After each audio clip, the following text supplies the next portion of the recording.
नमस्कार, बहुत बहुत स्वागत है आपका आयुर्वेद पर आधारित हमारे इस बेहद खास कार्यक्रम स्वस्थ विचार पे। मैं हूं आपके साथ आपका साथी विकास। दर्शकों, ये कार्यक्रम आपके लिए है और ये कार्यक्रम आपकी सेहत के शुभकामनाओं के साथ आता है। यानी हम लेकर आते हैं ये कार्यक्रम ताकि आपके तमाम वो रोग आप खुद उसको ठीक कर सकें। तमाम वो दिक्कतें जो शारीरिक कष्ट आपको होते हैं उसको आप पहचान सकें। कैसे हम पहचान सकते हैं, कैसे हम उसे ठीक कर सकते हैं, इन सभी चीज़ों के लिए हम ये कार्यक्रम लेकर आते हैं ताकि आपको जानकारी हो, आपको आयुर्वेद के उस रहस्य के बारे में पता चले। प्रकृति ने जो हमें वरदान दिया है उसके बारे में आप जान सकें, इसलिए हम ये कार्यक्रम आपके लिए लेकर आते हैं। और इसमें हमारा मार्गदर्शन करते हैं जाने माने आयुर्वेद के ज्ञाता गायत्री सिद्ध पंडित श्री लक्ष्मण दास रतन भारद्वाज जी। तो चलिए गुरु जी का स्वागत करते हैं, कार्यक्रम की शुरुआत करते हैं। गुरु जी बहुत बहुत स्वागत है, नमस्कार।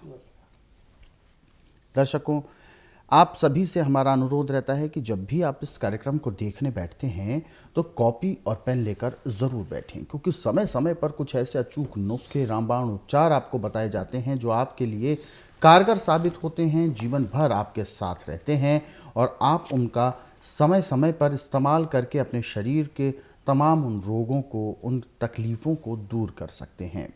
इसलिए हम आपसे कहते हैं कि यदि आपके साथ भी किसी प्रकार का कोई असाध्य रोग है या कोई ऐसा शारीरिक कष्ट है जिसको लेकर आप काफ़ी परेशान रहते हैं, तो आप इस कार्यक्रम से जुड़ सकते हैं। फ़ोन उठाइए, हमें कॉल कीजिए।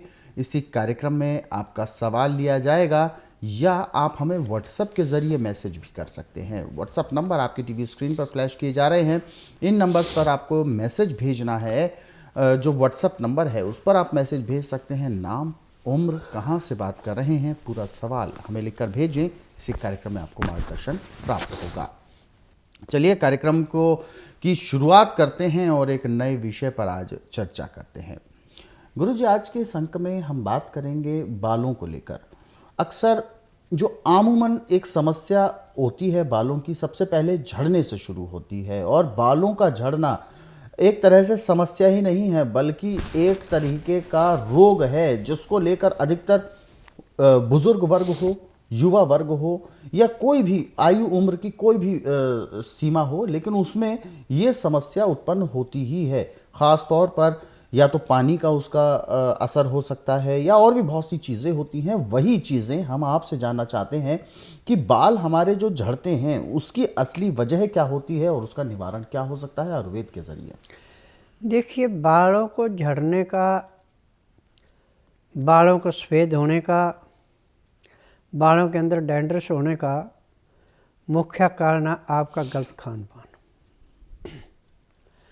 गलत खान पान से नज़ला जाके बालों की जड़ों में रुकेगा तो बाल झड़ेंगे भी, सफ़ेद भी जल्दी होंगे। और यही नज़ला यदि आपकी आँखों पे आएगा तो आपको मोतियाबिंद बन जाएगा। यही नज़ला यदि आपके कानों में जाके जमेगा तो आपको सुनाई देना बंद कर देगा। यही नज़ला यदि आपके दांतों में आ गया तो दांत बड़ी जल्दी से झड़ जाएंगे। अब ऐसे तो पूरे संसार के अंदर मेरे जैसे पता नहीं कितने हकीम हैं, कितने डॉक्टर हैं, सबके अपने अलग अलग विचार हैं, परंतु मेरे विचार किसी से नहीं मिलते। क्यों नहीं मिलते? कि मैंने थ्योरियाँ नहीं पढ़ी हैं, मैंने प्रैक्टिकल किए। बचपन से लेके आज तक जो मैं प्रैक्टिकल करता आया, उन्हीं प्रैक्टिकलों को मैं आपके सामने प्रस्तुत कर रहा हूँ।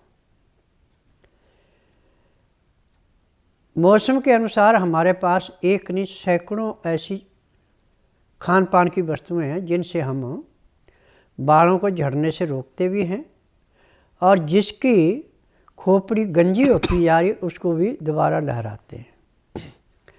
सर्दी के मौसम में जिनके बाल झड़ रहे हैं, डैंड्रस है या बाल जल्दी से सफ़ेद हो रहे हैं, उनको चाहिए कि हर रोज़ सुबह 250 ग्राम दही में 100 ग्राम गाजरें कद्दूकस करके डाल दें। अब इसको आंच पे हल्का गर्म करें 15 से 20 डिग्री तक। अब इसमें आप 50 ग्राम शहद मिला दें। नीचे उतारने के बाद अब इसको खाने में आप कम से कम 1 घंटे का समय लें। गाजरों को अच्छी तरह चबा चबा के खाना है। जब आप इस क्रिया को नियम रूप से करेंगे तो 1 महीने के अंदर अंदर जो बाल आपके कान की करती थी उसमें गुच्छे के गुच्छे निकलते थे और निकलने बंद हो जाएंगे। और जहाँ पे आप हथेली की भांति टाट गंजी होती जा रही थी उस पर फिर दोबारा नए सिरे से बालों की अंकुरित खेती आपको दिखाई देनी पड़ेगी। और जब तक गाजर मिल रही है तब तक गाय का दूध का दही हो या बकरी का दूध का हो उसी में लेना। कहीं आपने लोहे की भैंस का ले लिया तो आपको उससे नुकसान करेगी, लाभ नहीं करेगी। क्योंकि लोहे की भैंसों का जितना भी दूध आपके पास आता है, ये लोहे की भैंस से मेरा मतलब है जो आप डेयरियों से ख़रीदते हैं, जो पैकेटों में बंद है। ये दूध आपके घर पहुंचने में कम से कम 20 दिन पुराना होता है, ताज़ा नहीं होता। इसमें कई किस्म के केमिकल मिलाए गए हैं जिससे दूध को बचा के रखा है। दूध हमें वही चाहिए जो गाय या बकरी के थन से ताज़ा निकाला है, गर्म करके जिसका दही जमाया है, वही दूध काम करेगा, दूसरा नहीं करेगा। यदि आप इस क्रिया को नियम रूप से करते हैं तो उम्र चाहे आपकी कोई भी, आपका बाल कोई नहीं टूटेगा न पकेगा। और जो बाल आपके पक रहे हैं, सफ़ेद हो रहे हैं, वो दोबारा नए सिरे से नीचे से काले आने शुरू हो जाते हैं। आज मुझे इस बात की खुशी है कि जिन रोगियों ने इस नुस्खे को अपनाया उन्होंने एक ही बात कही कि स्वामी जी, आप तो जैसे समुद्र में से सिपियों से मोती निकलते हैं ऐसे मोतियों की भांति आप अपने लफ्ज निकालते हैं। और इनमें से जिसके अंदर तीव्र बुद्धि है वो तो लिख के रख लेता है, उसको अपनाता, लाभ उठाता है। परंतु जिनकी बुद्धि कमज़ोर है, ना वो लिखते हैं ना अपनाते हैं, उनको कुछ नहीं मिलता। तो मैंने उसके लिए भी कहा उनसे कि देखिए, मैंने एक अपनी किताबें लिखी हैं, इन किताबों में जो नुस्खे मैं आपको टीवी के माध्यम से बताता हूँ वो सब नुस्खे हैं। मैंने जलवायु के अनुसार और मौसम के अनुसार सब चीज़ें लिखी हैं। और इनमें से 108 वस्तुएं हमेशा आपके रसोई घर में रहती हैं जिनसे हम उपचार करते हैं।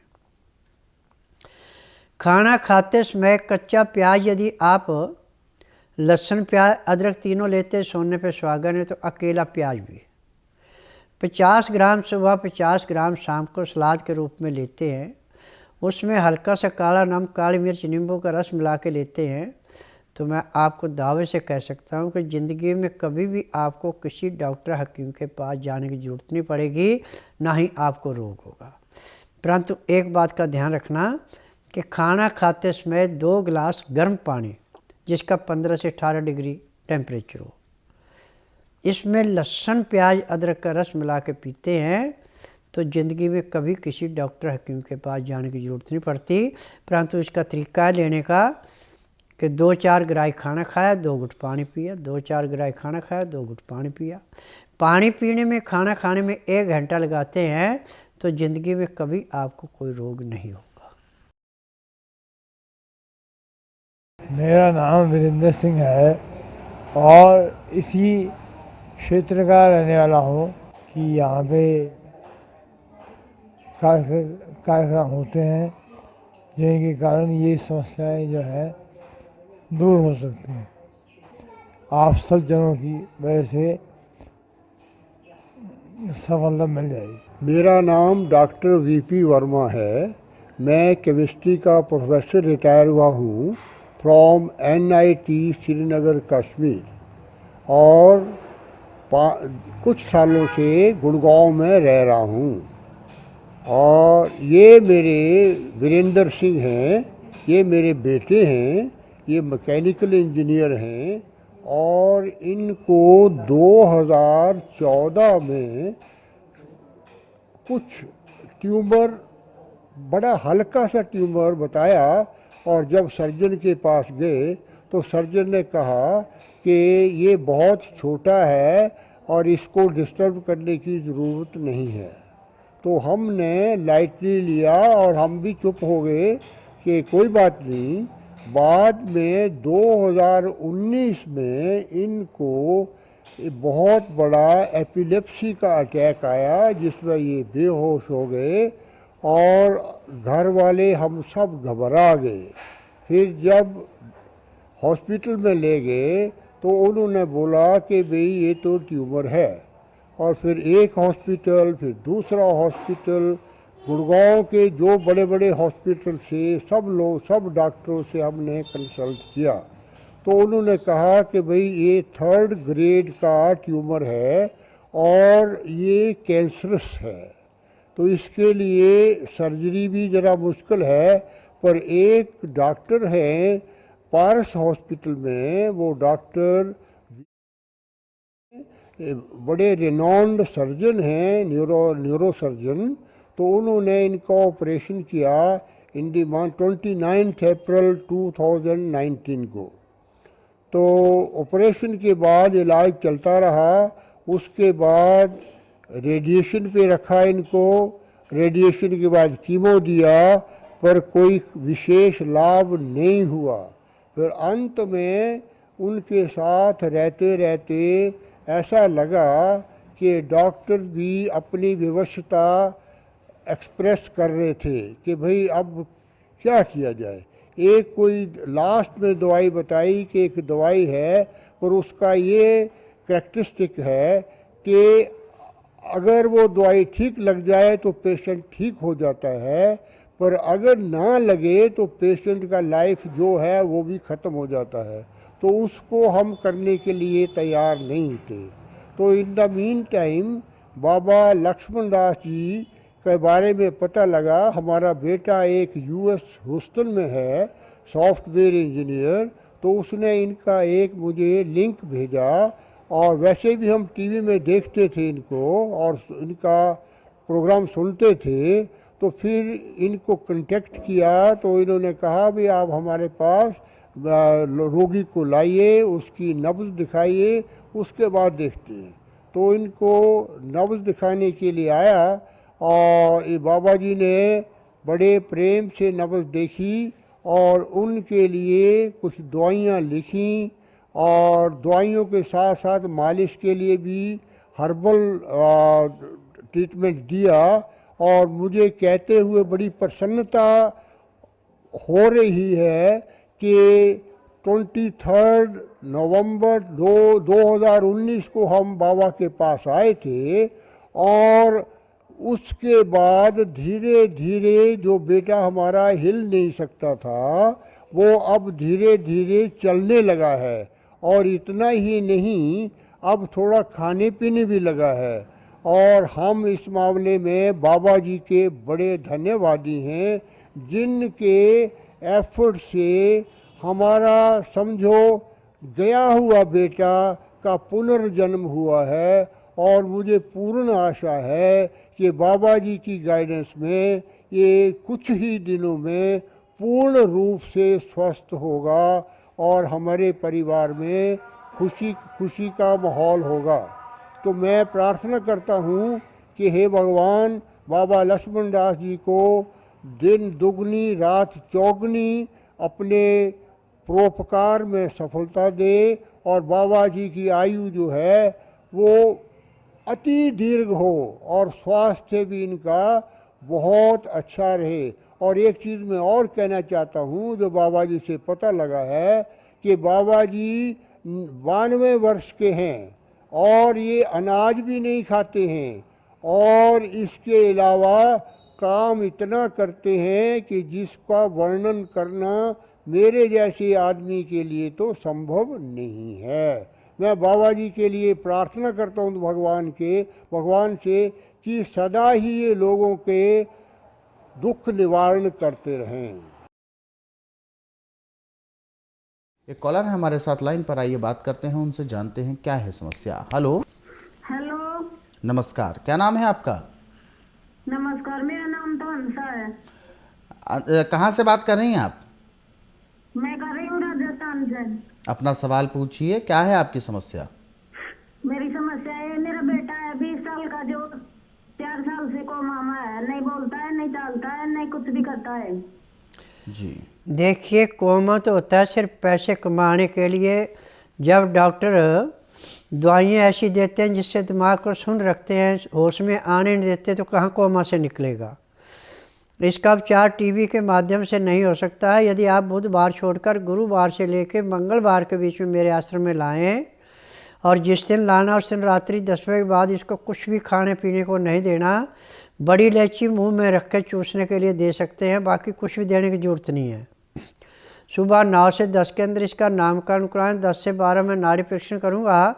नाड़ी परीक्षण में पैर के तलुए से सिर के बाल तक की MRI, CT scan, X ray, ultrasound, ECG, sonography सब कुछ हो जाएगा। उसके अनुसार दवाइयाँ दूँगा। यदि वो दवाइयाँ नियम से खिलाते हैं, परहेज करते हैं और शाम को 3:30 बजे तक रुकते हैं, तो उसी दिन इसको कम से कम दिमाग में 10% आराम मिल जाएगा और आंखें भी खोलेगा और आपका सारा भी समझेगा। गुरुजी, यहाँ पर हम एक व्हाट्सअप और ले रहे हैं। बहुत सारे व्हाट्सअप हमारे पास आए हुए हैं। सुषमा देवी जी हैं, 47 वर्ष की उम्र है, और ये बताती हैं कि बैकबोन यानी पीठ में जो बैकबोन होती है हमारी, उसमें बहुत ज़्यादा पेन रहता है। डॉक्टरी इलाज कराया तो उसमें पता चला कि 2 हड्डियां आपस में टकरा रही हैं, जुड़ रही हैं। ये किस हद तक ये बात ठीक हो सकती है? देखिए, जब आपको कब्ज होगी, पेट साफ नहीं होगा, गैस कमर में जाएगी, तो हड्डियों में ऐसा नुक्स पड़ता है। और आज तक पूरे संसार के अंदर इसका उपचार मेडिकल साइंस में बिल्कुल नहीं है। चाहे वो आपको बेल्ट लगाने के लिए दें, चाहे आपका ऑपरेशन करें, जो मर्जी करें, इस रोग को मिटा नहीं सकते। परंतु स्वस्थ विचार का नियम है कि किसी भी अंग की चीर फाड़ नहीं की जाती, बिना चीर फाड़ के रोग समाप्त किए जाते हैं। परंतु यहाँ आने का नियम है कि जिस दिन आना उस दिन बुधवार नहीं होना चाहिए, गुरुवार से लेकर मंगलवार के बीच में आना। जिस दिन आना उस दिन रात्रि 10 बजे तक खा पी के दातन कूड़ा करके बड़ी इलायची मुंह में रख के चूसते रहें। सुबह 9 से 10 के अंदर अपना नामकरण कराएं। 10 से 12 में नाड़ी परीक्षण करूँगा। नाड़ी परीक्षण में पैर के तलुए से सिर के बाल तक जो भी उस अंदर कमी मिलेगी सब दवाइयाँ दी जाएंगी। उन दवाइयों को लेने के बाद एक तेल है, उसकी कमर पे मालिश की जाएगी। एक पाउडर तेल मिला के इस पर जैसे मेहंदी का लेप करते हैं ऐसे कमर पे लेप किया जाएगा, और रुई लगा के ऊपर से खाकी रंग की सेलो टेप से पट्टी की जाएगी। पट्टी करने के 1 घंटे बाद आपका एक्यूप्रेशर होगा और कमर का दर्द उसी दिन समाप्त हो जाएगा। परंतु ये लेप और ये पट्टी आपको कम से कम 15-20 दिन लगातार करनी पड़ेगी, तब जाके आपको हमेशा के लिए इस रोग से मुक्ति मिलेगी। गुरुजी, यहाँ पर हम एक व्हाट्सअप और ले रहे हैं। अमरजीत यादव जी हैं, रतलाम मध्य प्रदेश से। इन्होंने अपनी समस्या बताई है कि 1 साल पहले कार दुर्घटना में इनके पैर में चोट लग गई थी, जिसकी वजह से पैर में फुट ड्रॉप हो गया है। यानी पैर की कोई नस है जो दब गई है या क्षतिग्रस्त हो गई है। डॉक्टर्स ने एक लीगामेंट करके एक ऑपरेशन होता है वो सजेस्ट किया है, लेकिन क्या स्वस्थ विचार आश्रम में इसका उपचार है बिना ऑपरेशन के? देखिए, यहाँ पे ऑपरेशन किसी भी चीज़ का नहीं किया जाता, न किसी अंग का किया जाता है। यहाँ पे खाने की दवाइयाँ हैं, पीने की हैं, मालिश करने के तेल है, और एक पाउडर है और तेल मिला के पट्टी की जाती है। जहाँ पे ऑपरेशन से भी मेडिकल साइंस ठीक नहीं कर सकती है, वो भी लेप करने के 2 घंटे के अंदर अंदर कम से कम 25 से 30% आराम कर देता है, और 15-20 दिन में वो रोग हमेशा के लिए जड़ से समाप्त हो जाता है।